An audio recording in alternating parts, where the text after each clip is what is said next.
आप लोगों ने अक्सर परिवारों में देखा होगा कि ज़्यादातर महिलाएं ही धर्म कर्म के कार्य करती हैं, जैसे कि व्रत रखना, भगवान की पूजा पाठ करना, घर में खाना बनाना और बहुत सारे धर्म कर्म के काम ज़्यादातर घर की महिलाएं ही करती हैं। लेकिन किसी कारणवश जाने अनजाने में महिलाएं कुछ ऐसी गलतियां कर देती हैं जिसके कारण धर्म कर्म करने के बाद भी उनके जीवन में हमेशा दुख बना रहता है। तो आज की इस वीडियो में मैं आपको उन सभी कारणों के बारे में बताऊँगा और आपको क्या क्या करना चाहिए इस बारे में भी मैं आपको बताऊँगा।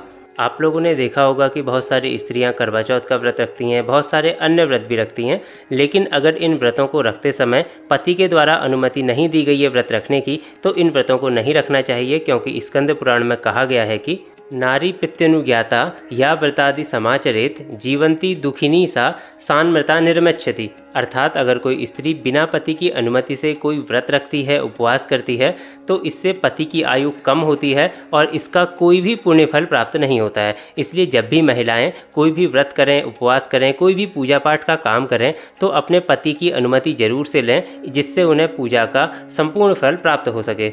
इसके अलावा बहुत सारी महिलाओं को ये कन्फ्यूजन रहता है कि पीरियड्स के कितने दिनों बाद आप पूजा पाठ कर सकती हैं। तो इसके बारे में संख्य स्मृति में लिखा हुआ है कि दैव कर्मणि पितरे च पंचमेहनि शुद्ध्यति। अर्थात देव कार्य और पितृ कार्य मतलब पूजा पाठ या फिर श्राद्ध, कथा या किसी भी पौराणिक कार्यों के लिए स्त्री 5वें दिन शुद्ध हो जाती है और ये सभी काम कर सकती है। आप लोगों ने देखा होगा और सुना होगा कि बहुत सारे लोग आज के इस मॉडर्न ज़माने में एक सवाल पूछते हैं कि अगर पुरुषों का यज्ञोपवीत संस्कार हो सकता है तो महिलाओं का क्यों नहीं हो सकता। तो इस बारे में मनुस्मृति में लिखा हुआ है कि वैवाहिको विधि स्त्रीणाम संस्कारो वैदिकः स्मृतः। अर्थात स्त्रियों का जो विवाह संस्कार होता है, उनकी जो शादी होती है, उसको ही यज्ञोपवीत संस्कार की तरह माना जाता है।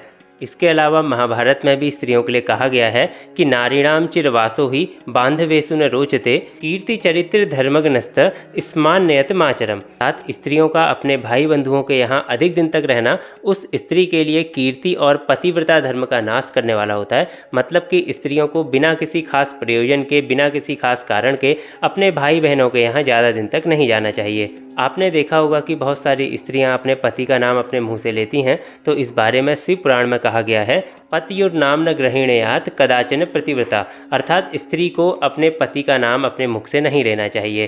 तो आज की इस वीडियो में मैंने आपको स्त्रियों के कर्तव्यों के बारे में बता दिया है, जो हमारे शास्त्रों, वेदों और पुराणों में लिखे हुए हैं। अगर आपको मेरा ये वीडियो अच्छा लगा तो हमारे इस चैनल को सब्सक्राइब कीजिए, वीडियो को लाइक कीजिए और जुड़े रहिए हमारे इस चैनल के साथ।